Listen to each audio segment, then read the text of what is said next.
This is DC Danton Crow Crusader. It's the 4th of December, and when I passed by earlier today on the way back from Friedrichshafen, I saw that there were a number of crows eating on the field, and seagulls. Look at our beautiful little gulls. It's when I got home with Miele, it was about it was -3. And now it's 0, so the temperature is rising, thank goodness, and that's why things are starting to melt slowly. There's our little Seymour up there. We're gonna get down to business. It's a little after 4 o'clock, still very, very, very slippery, okay? And a lot of places are still full of ice. Okay, it was very treacherous this morning, actually, very treacherous. So, well, at least this woman slowed down, didn't she? Uh-oh. Someone threw something down there for our birds. Hopefully it's a good guy. We don't know. But it might be. But whatever it is, they like it. Like I say, hopefully it's a good guy. I'm gonna being the positive person that I am, that it's a good guy. And that's why they chose the back parking lot of the Migros, because it's a place of least resistance, right? So, but you saw how they took off. They're watching everybody, and even the evil ones. But yeah, be nice to get our field back again.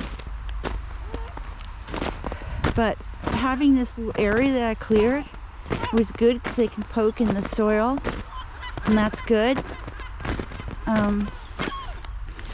Put down our little nuts here. Hopefully it has a good guy. Could very well be. There are good Samaritans here, and people who care about the birds, and despite everything, go out of their way.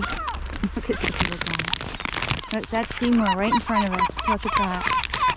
Seymour. Oh, you lovely Seymour. I picked up some extra eggs. Here's a little mule gull. Look at that. Isn't he beautiful? It's beautiful. Oh, that's his little friend there.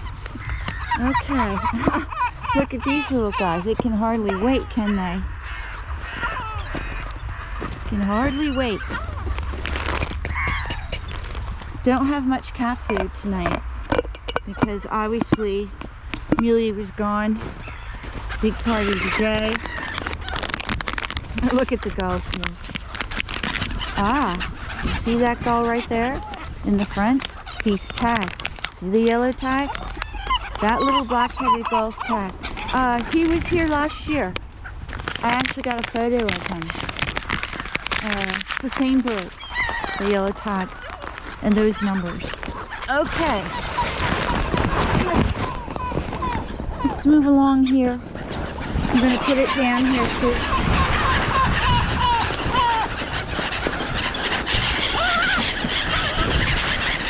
Get in here, Seymour. What's your egg?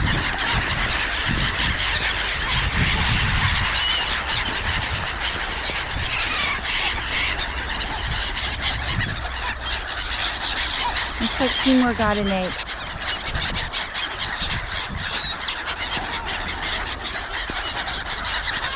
Hopefully, Seymour, get in there, honey.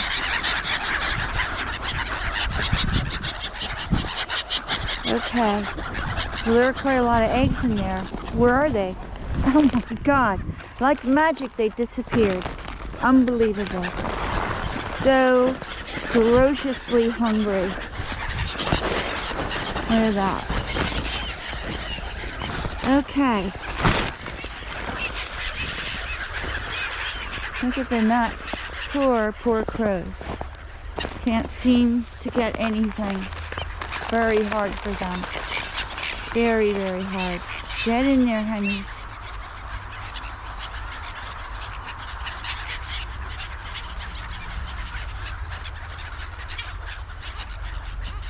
I put 9 eggs out there, and I have no idea what happened to them.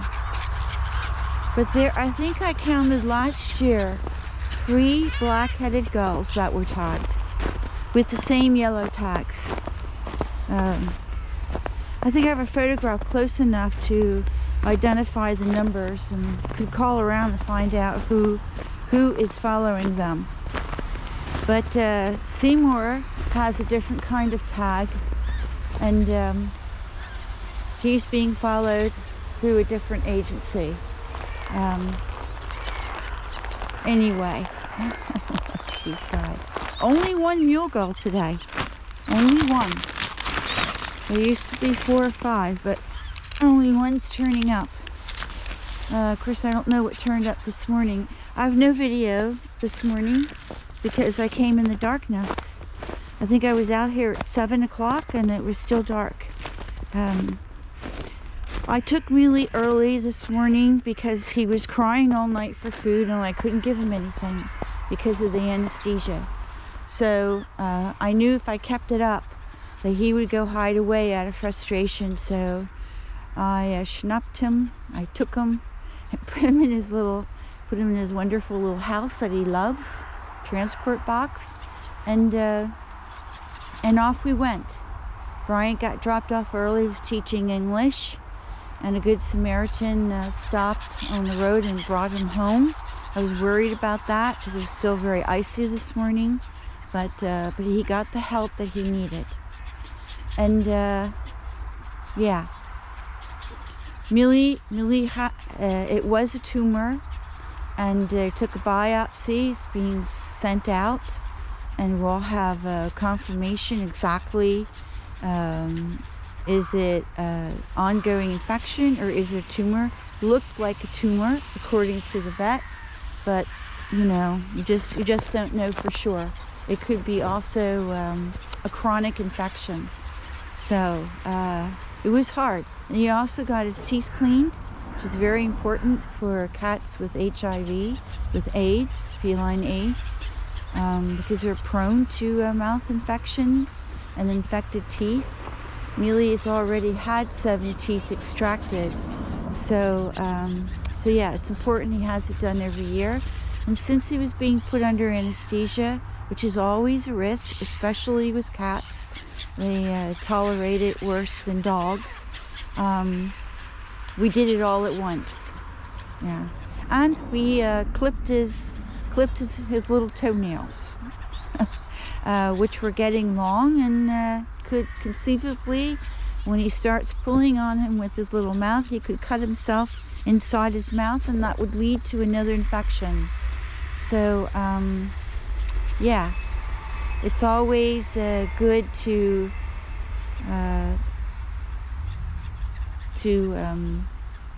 do things that protect the animal in the future, right? Prevention is half the game. So I guess that goes for a lot of things, doesn't it? Anyway, oh, I'm looking here. I guess a few ducks turned up. Yes. Is that just, looks like just Luca. I see one single mallard duck. That would be Luca. Anyway, yeah, poor crows. But there are other people here feeding the crows. So in different places, in their backyard, on their windowsills. Now listen to the noise that's being made here. Listen to that. I'd like to know where that's coming from. Anyway, this car just went down here the corner, turned around, came back. I don't get that. I don't get that at all. Maybe he forgot something. This is DC Danton, Crow Crusader, wishing you a great Monday, a start to a good week. And that's the update on Miele. He's a bit groggy, but obviously he ate 3 plates of food. Of course, just a tablespoon from each, but and drank water, and that's the best I could expect. And now he's sleeping finally. He was a bit restless. He was walking, he couldn't walk a straight line, but still he hung in there. He had to check out every inch of the apartment because he just loves his home. And I laid with him on the bed for a while, and it was to calm him down, and now he's finally sleeping. So I got some medicine tomorrow. He'll start feeling today's painkiller. A good type of painkiller, you know, lasts for a day, equivalent to kitty aspirin. And I'll be giving that to him for the next several days, and I think he'll be just fine. And next week, I go back next week, and we'll check it out. And in the meantime, we'll get the results of the biopsy. Let's all say a prayer and hope that he doesn't have it, you know, anything really bad. I'm always thinking about cancer.